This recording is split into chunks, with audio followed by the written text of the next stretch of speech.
आज की जो सबसे बेस्ट न्यूज़ लगी ना मुझे, वो ये न्यूज़ लगी। इस न्यूज़ को मैं आपको एक पर्सपेक्टिव में बताऊंगा। पर्सपेक्टिव इसका ये है, इसकी जो GS3 में एक थीम चलती है, एक थीम ये है क्लाइमेट बैकस्लाइडिंग। आज का द हिंदू में एडिटोरियल भी आया इस थीम पर, तो एडिटोरियल में ज़्यादा समय वेस्ट नहीं करना चाहिए हम लोगों को। हमें उसकी थीम समझनी चाहिए और उसके ऊपर अपने नोट्स प्रिपेयर करने चाहिए। ठीक है, बातें हैं इस पर।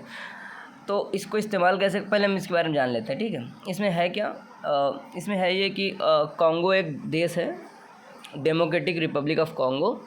तो यहाँ के एक क्लाइमेट रिप्रेजेंटेटिव हैं इस देश के, उनका नाम है तोसी एम्पानू। उन्होंने एक स्टेटमेंट दिया जो कि बहुत पावरफुल स्टेटमेंट है, जिसका इस्तेमाल आप ऐसे में कर सकते हैं, GS3 के टॉपिक में कर सकते हैं, जहाँ दिल करे आप उसका वहाँ इस्तेमाल कर सकते हैं। इतना पावरफुल स्टेटमेंट है ये। उन्होंने कहा कि our priority is not to save planet. तो थीम क्या, मतलब चल क्या रहा है इसमें। ठीक है, तो सबसे पहले ये जान लो कि इन्होंने ऐसा कहा क्यों। इन्होंने ऐसा इसलिए कहा क्योंकि कॉन्गो जो है ना, कॉन्फ्लिक्ट रिडन कंट्री है, और यहाँ पर प्रॉब्लम्स ये हैं कि करीब इनका देखो ह्यूमन डेवलपमेंट इंडेक्स जो है 175 है आउट ऑफ 189, यानी कि पुअर है। इनकी जो GDP है नियर अबाउट $60 बिलियन है। इनके यहाँ ऐसा प्रॉब्लम है कि 2 मिलियन चिल्ड्रन जो हैं स्टारवेशन के रिस्क में हैं। ठीक है, तो ये हो गए सोशियो इकोनॉमिक रीजंस। अब देखो सोशियो इकोनॉमिक रीजंस को आप एक्सटेंड करके देखिए तो युगांडा ने क्या किया है।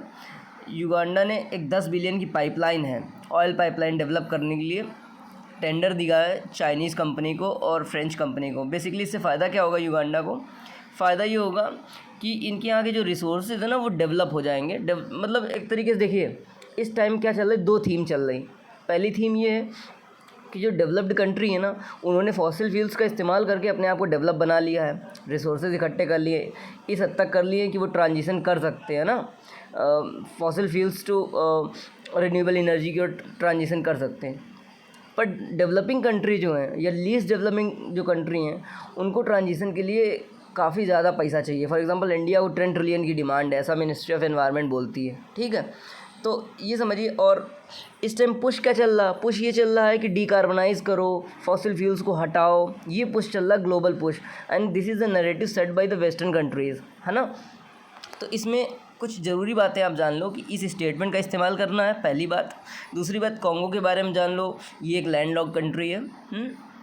और बाकी कुछ एडिशनल इन्फॉर्मेशन जो है आपको इसके माध्यम से बताऊंगा, वो ये है कि डेमोक्रेटिक रिपब्लिक ऑफ कॉन्गो, इसका जो पहले का अर्लियर नाम था ज़ायर नाम था इसका। ठीक है, इसकी खासियत ये है कि अफ्रीका में जो रेन फॉरेस्ट है, second largest rain forest democratic Republic of Congo में है। ये बेल्जियम से आज़ाद हुआ था, यूनाइटेड किंगडम से आज़ाद नहीं हुआ था। ये प्रीलिम्स के लायक क्वेश्चन था। और प्रॉब्लम क्या है कि ऐसा स्टेटमेंट एक एक्सट्रीम स्टेटमेंट था, समझ रहे हैं ना, कि our priority is not to save planet. ये एक एक्सट्रीम स्टेटमेंट, ऐसा क्यों कहा इन्होंने, क्योंकि जब ग्लासगो में कॉन्फ्रेंस हुई ना, तो 10 साल का एक एग्रीमेंट था जिसमें $500 मिलियन जो है देने का, सहायता देने का बात हुआ था। लेकिन जैसे ही यूक्रेन और रशिया का वार ब्रोक हुआ, तो ये जो प्रॉमिस था ना, ये ठंडे बस्ते में चला गया, है ना। इसमें ज़्यादा डेवलपमेंट नहीं हो रहा है। तो एक तो ये हो गया कि ट्रस्ट ब्रेक हो रहा, जो भी प्रॉमिस करते हैं वेस्टर्न कंट्रीज़ वो फुलफ़िल नहीं करते हैं, एक एंगल हो गया। दूसरा एंगल, जो developed country for example Norway, वो तक जो है अपने क्या कहते हैं फॉसिल फ्यूल्स के जो रिसोर्सेज उनको रैंप अप कर रहे हैं, उनको एक्सप्लॉइट करने की कोशिश कर रहे हैं ज़्यादा से ज़्यादा। ठीक है, तो वो लोग तो जल्दी जल्दी कर भी लेंगे क्योंकि they are rich people, they can develop their facilities and utilise their fossil fuels resources. मतलब जो कार्बन स्पेस अवेलेबल है ना, कि आप कितना कार्बन डाइऑक्साइड एमिट कर सकते हो, वो सब वो लोग जल्दी जल्दी से इस्तेमाल कर ले रहे हैं। फिर उसके बाद बोलेंगे कि तुम लोग जो है अपना कार्बन जो एमिशन कम करो, ऐसे बोलेंगे। हाँ, उसके बाद इसमें एग्जांपल आप 2 इस्तेमाल कर सकते हो। एक नॉर्वे का कर सकते हो। नॉर्वे के बारे में ये है कि ऑफशोर ड्रिलिंग करके जो है ऑयल एंड गैस का जो है डेवलपमेंट का प्रोग्राम इनका चल रहा अच्छे खासे तौर पे। फिर जो बिडेन अभी सऊदी अरेबिया गए थे, नहीं UAE गए थे, है ना। तो वहाँ पे उन लोगों से बोले कि जो ऑयल एंड गैस का है उसका प्रोडक्शन है उसको रैंप अप करो, उसको इंक्रीज़ करो, ताकि जो है ग्लोबल इन्फ्लेशन है उसको कम किया जा सके। ओवरऑल इससे समझ ये आता है कि ऑयल एंड गैस का जो इम्पोर्टेंस है वो कम नहीं हुआ है, वो दिनों दिन उसका बढ़ता जा रहा है ना। तो इसी को कहा गया है क्लाइमेट बैक स्लाइडिंग, कि हमारे जो प्रोमिसेस हैं ना कि रिन्यूएबल एनर्जी ट्रांजिशन के, वो हेल्प नहीं करोगे तो कैसे डेवलप होंगे, ठीक है। तो इसमें 2 एग्जांपल ये यूज़ करना, वो वाली लाइन यूज़ करना, और उसके बाद इसमें बताना कि ऐसा जब देखो ऐसे अगर इस्तेमाल करोगे ना तो ऐसे में कैची लाइन है, बिल्कुल ये बिल्कुल बेहतरीन लाइन है, लेकिन लास्ट में जब कंक्लूड करोगे तो तुमने बताओ कि जो इमीडिएट क्राइसिस है वो क्या है, poverty, reduce poverty, increasing economic growth, समझे ना, अपने लोगों की मदद करना। फॉर एग्जांपल कोरोना काल में क्या हुआ, साउथ अफ्रीका में जो फॉरेन कंपनियां थीं उन्होंने वैक्सीन्स तो डेवलप करी,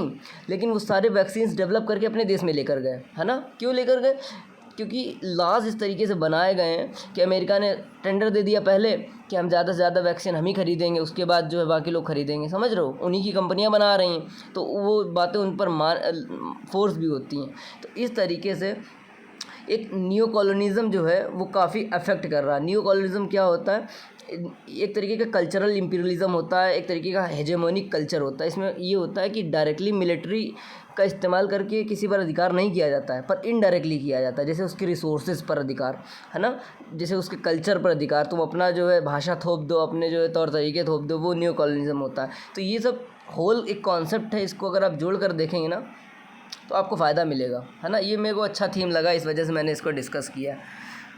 तो ये वाली लाइन आप ज़रूर इस्तेमाल करिएगा, बहुत फ़ायदेमंद रहेगी। धन्यवाद।